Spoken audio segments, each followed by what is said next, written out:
আসসালামু আলাইকুম রহমতুল্লাহি অবরকাতুহু। সম্মানিত দর্শক, বাংলাদেশের সঙ্গে ভারতের যে সম্পর্ক, এটি কোন পর্যায়ে আছে? শেখ হাসিনার জামানাতে যে একটা অবিস্মরণীয় সম্পর্ক স্থাপিত হয়েছিল ভারতের সঙ্গে, তার ফলে কি হতো, ঢাকার কমলাপুর স্টেশন থেকে সরাসরি ট্রেনে কলকাতা যাওয়া যেত, আবার কলকাতা থেকে সরাসরি ট্রেনে ঢাকা আসা যেত। নদীপথে বুড়িগঙ্গা থেকে, সদরঘাট থেকে বা অন্য কোনো জেটি থেকে সেই যে জাহাজ সোজা কলকাতাতে চলে যেত।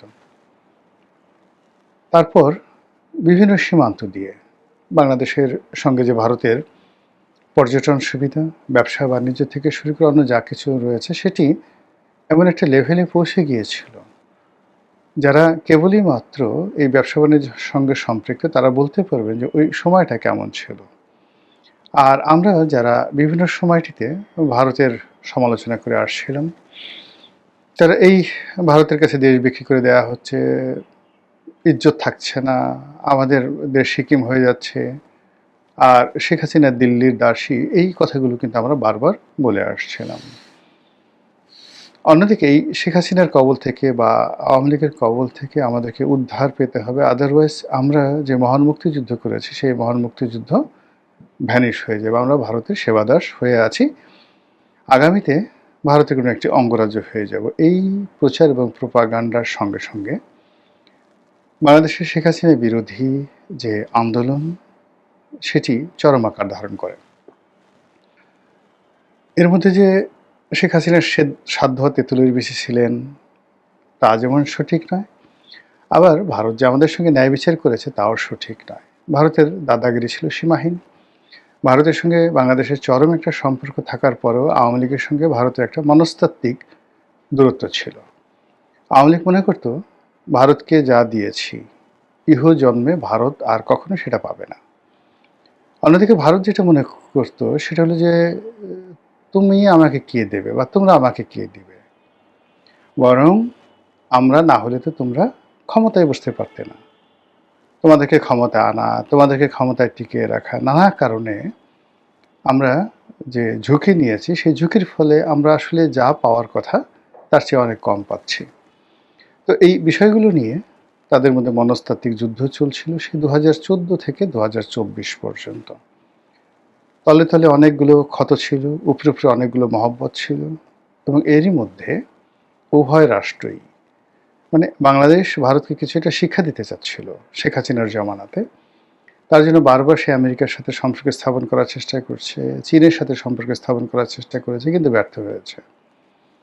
আবার ভারত বসে থাকেনি, তারা বাংলাদেশে যে সকল রাজনৈতিক দল রয়েছে, বিএনপি, জামাত, এমনকি ছোট ছোট যে রাজনৈতিক দল, তাদের সঙ্গে যোগাযোগ করার চেষ্টা করেছে, এবং শেখ হাসিনার বিরুদ্ধে তারা যেন ঐক্যবদ্ধ হতে পারে।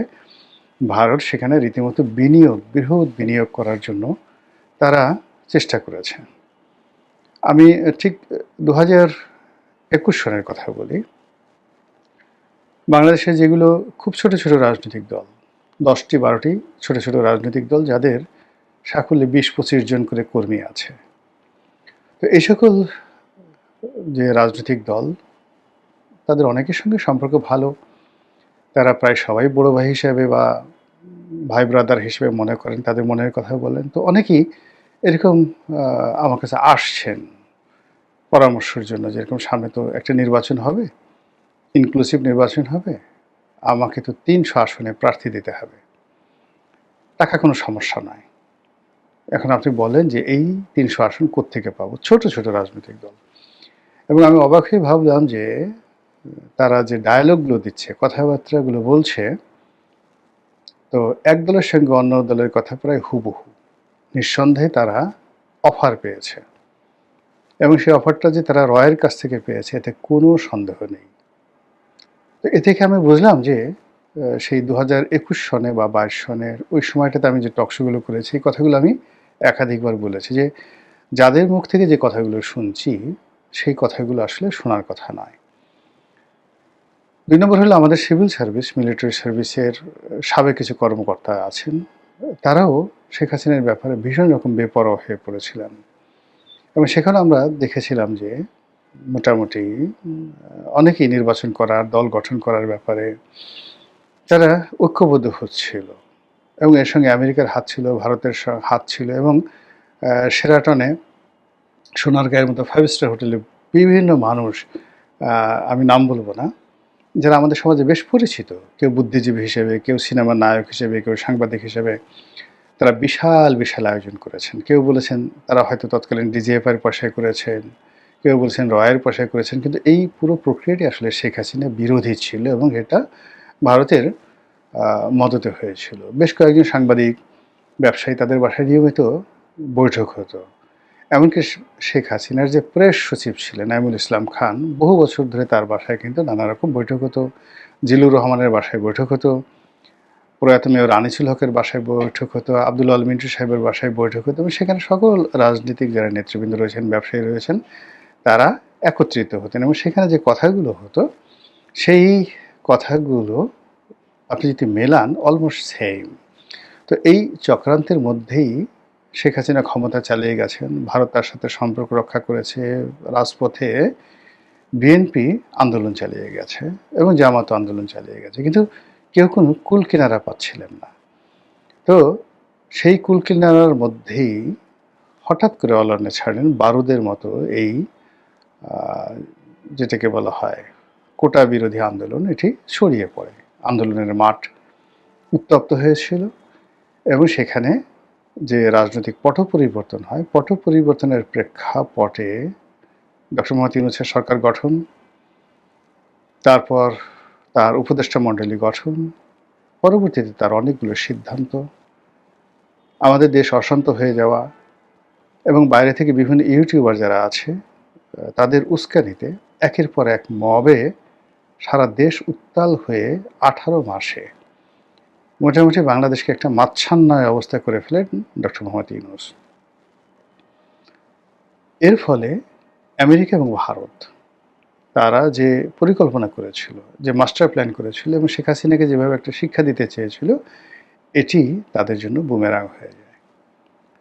এখন যে কথাটি আপনারা সবাই জানেন যে জনাব তারেক রহমান সাহেবের সঙ্গে সেই ইলেকশনের অনেক আগের থেকেই দিল্লি একটা ভালো সম্পর্ক স্থাপন করতে চেয়েছে এবং সেই সম্পর্কটি এতটা মানে যাকে বলা হয় দৃঢ়তার সাথে তারা করতে চেয়েছে যে বেগম খালেদা জিয়ার শেষকৃত্যে অর্থাৎ জানাজাতে স্বয়ং ভারতের পররাষ্ট্রমন্ত্রী এস জয়শঙ্কর তিনি উপস্থিত হয়েছিলেন এবং এস জয়শঙ্কর এই মুহূর্তে ভারতের অত্যন্ত গুরুত্বপূর্ণ একজন ব্যক্তি, দুজন ব্যক্তি জনাব নরেন্দ্র মোদীর কাছে খুবই গুরুত্বপূর্ণ, একজন এস জয়শঙ্কর আর একজন হলেন অজিত দোভাল।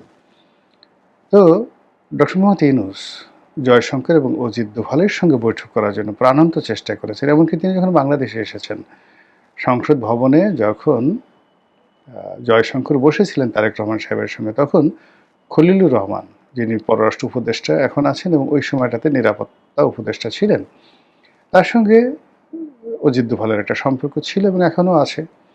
তো তিনি প্রাণান্ত চেষ্টা করেছিলেন যে সংসদ ভবনে অ্যাটলিস্ট তাদের মধ্যে একটি হ্যান্ডশেক হোক, করমর্দন হোক, অর্থাৎ ডক্টর মোহাম্মদ ইউনূসের সঙ্গে। তখনও তিনি বাংলাদেশের প্রধানমন্ত্রীর পদমর্যাদায় উপদেষ্টা, প্রধান উপদেষ্টা, কিন্তু সেটি জয়শঙ্কর করেননি। ইউনূসের প্রতি তাদের যে ঘৃণা, ভারতের যে ঘৃণা এমন একটা পর্যায়ে চলে গেছে, সেই ঘৃণা এখন রীতিমতো প্রতিহিংসায় পরিণত হয়েছে। ভারত যদি জীবিত থাকে, নরেন্দ্র মোদী জীবিত থাকে, অজিত দোভাল জীবিত থাকে, তাহলে ডক্টর মোহাম্মদ ইউনূসের যে বাকি জীবন, এটা জমানায় তারেক মানে যদি থাকে বা অন্য কোনো জমানা আসে, যেভাবে হোক না কেন ইউনূসকে ভারত স্বস্তিতে থাকতে দেবে না, আমেরিকা কোনো অবস্থাতে তাকে রাখবে না। ঘৃণাটা ওই পর্যায়ে গিয়েছিল। এই ঘৃণাটা কেন হলো? এর কারণ হলো ডক্টর মোহাম্মদ ইউনূসকে বা এনসিপিকে বা সমন্বয়কদেরকে বা শেখ হাসিনাকে হটানোর ক্ষেত্রে এদেরকে নতুন ক্ষমতায় আনতে ভারত এবং আমেরিকার যে মাস্টার প্ল্যান ছিল, প্রায় সবগুলো মাস্টার প্ল্যান একের পর এক বুমেরাং হয়ে পড়েছে এবং এই বুমেরাং হওয়ার জন্য ডক্টর মোহাম্মদ ইউনূসের অদক্ষতা, অযোগ্যতা এবং তার ব্যক্তিত্বহীনতা, মেরুদণ্ডহীনতা এবং তার যারা উপদেষ্টা ছিলেন তাদের কুপমণ্ডকতা একসাথে কাজ করেছে। ফলে ধরুন আপনার ক্ষেত্রে চিন্তা করুন যে আপনি খুব আশা করে কাউকে ঘরে স্থান দিয়েছেন, তারপরে শোয়ার জায়গা দিয়েছেন, রাতে খুব পোলাও কুরমা খেতে দিয়েছেন। সকালবেলা গিয়ে দেখলেন যে বেচারা পায়খানা করে, পেশাব করে, পেট খারাপ করে আপনার পুরো রুম মানে খাট-ঠাট সব নষ্ট করে ফেলেছে। আপনার মেজাজটা কেমন লাগবে যদি আপনি মহামানব না হন? ওই লোক যদি ওখানে বসা থাকে, আপনার কি মনে হবে? তাকে কি আপনার চুমা দিতে ইচ্ছে করবে? বা ঠিক আছে ভদ্রলোক পায়খানা করেছে, আপনি নিজ হাতে একটু পরিষ্কার করে দেন, না চড়াই ওর ৩২ টা দাঁত খুলে দিতে ইচ্ছা করবে। তো ঐরকম যারা বিদেশি শক্তি, পিছন থেকে যারা ইনভেস্ট করেছে, ধরেন আমেরিকা ইনভেস্ট করেছে। অন্যান্য দেশ যদি ইনভেস্ট করে থাকে, তার যেমন একটা যাকে বলা হয় প্রতিদান তারা চেয়েছিল, সেই প্রতিদান তারা পায়নি। এটি গেল এক। ২ নম্বর হলো যে যখন কোথাও আলু পুড়ে, কোনো গোডাউনে আগুন লাগে, বহু পক্ষ সেখানে উপস্থিত হয়। তো বাংলাদেশে শেখ হাসিনার অবর্তমানে প্রায় সবাই ঝাঁপিয়ে পড়েছে এই দেশ দখল করার জন্য, এই দেশ থেকে সুবিধা নেওয়ার জন্য। সেটা পাকিস্তান, চীন, আমেরিকা, ভারত, সবাই, এমনকি ইউরোপীয় ইউনিয়ন সবাই এখানে, এমনকি ফ্রান্স, তারাও ঝাঁপিয়ে পড়েছে। কিন্তু এখানে ডক্টর মোহাম্মদ ইউনূসকে চাপে ফেলে যেভাবে একটা চুক্তির মধ্যে আমেরিকা তাকে জড়াতে পেরেছে, অন্য কেউ এখানে কিছু করতে পারেনি। সবাই এখানে আলু ভর্তা তো দূরের কথা, আলুর যে মানে চামড়া, এটাও তারা পায়নি। ফলে বুঝতে পারেন যে এই লোকের প্রতি তাদের যে ক্রোধ অনেক অনেক বেশি। যা হোক, সে তারপরে ওই ঘটনার পরে একটা নির্বাচন হলো, ধরে নেওয়া হয় সেই নির্বাচন হওয়ার পেছনে 90% এফোর্ট ছিল ভারতের। এই যে 2026 সনে যে নির্বাচন হয়েছে, ধরে নেওয়া হয়, আমি আবার বলছি, আমার কাছে কোনো সুনির্দিষ্ট তথ্য নেই, হঠাৎ করে ডক্টর মোহাম্মদ ইউনূসের উপর চাপ প্রয়োগ করা, তারপর তাকে নির্বাচনে রাজি করা, তারেক রহমান সাহেবকে বাংলাদেশে আনা ইত্যাদি সব বিষয়ে ধরে নেওয়া হয় ভারতের 90% এখানে এফোর্ট ছিল। আর 10% এফোর্ট হলো আমেরিকা। তারা ভারতকে শুধু এখানে সায় দিয়েছে। আপনারা অনেকেই জানেন যে ভারতের সাথে, অর্থাৎ নরেন্দ্র মোদীর সাথে ডোনাল্ড ট্রাম্পের এখন যে সম্পর্ক অত ভালো না, কিন্তু সেটা রাজনৈতিক পর্যায়ে এবং বাণিজ্যিক পর্যায়ে ভালো না থাকলেও কৌশলগত যে কারণ, সেই কৌশলগত কারণে ভারতের সাথে তাদের যে ইন্দো প্যাসিফিক চুক্তি রয়েছে, তাদের যে এই অঞ্চলের আঞ্চলিক কৌশলগত সম্পর্ক রয়েছে, সেই সম্পর্কগুলোর ক্ষেত্রে এখনও আমেরিকা বা পেন্টাগন ভারতের উপর নির্ভর করে। কাজেই বাংলাদেশের যে বিষয়গুলো রয়েছে, সেই বিষয়গুলো ভারত একচেটিয়াভাবে সেই হাসিনার জামানাতে যেভাবে দেখতো, ঠিক এই মুহূর্তে তারা আমেরিকাকে ম্যানেজ করে ওইভাবেই দেখছে। তো এই যে নতুন সরকার এলো, জনাব তারেক রহমান সাহেবের সরকার, সেই সরকারের উপরে তাদের যে এক্সপেকটেশন ছিল, তাদের যে আগ্রহ ছিল এবং তারা যেভাবে যে বিষয়গুলো আশা করেছিল, সেই বিষয়গুলো পরিপূর্ণতা পাওয়া বা সেই বিষয়গুলোর প্রতিদান পাওয়া, এটা ভারত একেবারে প্রথম দিনেই বুঝে গেছে যে এটা সম্ভব নয়। যে জনপ্রিয়তা, যে দক্ষতা বা যে দৃঢ়তা মোটামুটি দরকার ভারতকে একটা সুবিধা দেওয়ার জন্য, একটা করিডর দেওয়ার জন্য, ভারতের সঙ্গে কৃত যে চুক্তিগুলো রয়েছে, কিংবা এই গত ১.৫ বছরে ভারতের যে ক্ষয়ক্ষতি হয়েছে বাংলাদেশের সঙ্গে সম্পর্ক না থাকার কারণে, এগুলো পুষিয়ে নেওয়ার জন্য বর্তমান সরকারের যে একটা কমিটমেন্ট থাকা দরকার, সেই কমিটমেন্টটি তারা দেখাতে পারছে না। তারা এলোমেলো, আনপ্রেডিক্টেবল, যেটি হাসনাত আবদুল্লাহ বলেছেন যে এই সরকারের অনেক সিদ্ধান্তে মনে হচ্ছে তারা মুড সুইং করছে, হঠাৎ করে পূর্ব দিকে যাচ্ছে, হঠাৎ করে পশ্চিম দিকে যাচ্ছে, সকালে এক কথা, বিকেলে এক কথা, সকালে এক সিদ্ধান্ত, বিকেলে এক সিদ্ধান্ত, এবং সবগুলোই মানে ছেলে ভুলানো গল্পের মতো অনেকগুলো ঘটনা ঘটছে। একবার দিল্লি থেকে মানে দিল্লিতে তারা পাঠালো লোকজন, আবার চীনে পাঠালো, এবং তিনি এখনো পর্যন্ত ২ মাস হয়ে গেলেন প্রধানমন্ত্রী হিসেবে কোনো দেশে যাওয়ার এখনো পর্যন্ত তিনি সিদ্ধান্ত নিতে পারেননি, বা কোনো দেশও তাকে ওইভাবে আমন্ত্রণ করেছে কিনা আমরা জানি না। সব মিলিয়ে অবস্থার দৃষ্টি মনে হচ্ছে যে এই সরকারের প্রতি তাদের যে বিশ্বাস এবং ভালোবাসা ছিল, এটা ধীরে ধীরে ধীরে ধীরে স্তমিত হয়ে যাচ্ছে। আর অন্যদিকে শেখ হাসিনা বা আওয়ামী লীগ সম্পর্কে তাদের যে বিরাগ ছিল, ক্রোধ ছিল, অভিমান ছিল, সেই জায়গাগুলো ধীরে ধীরে ধীরে ধীরে কমে যাচ্ছে। এবং প্রকৃতি এবং পরিবেশ সম্ভবত বাংলাদেশের ক্ষেত্রে আমেরিকার ক্ষেত্রে এবং দিল্লির ক্ষেত্রে যে সকল প্রকৃতি এবং পরিবেশ রয়েছে, আওয়ামী লীগের জন্য এগুলো ক্রমশ অনুকূল হয়ে যাচ্ছে।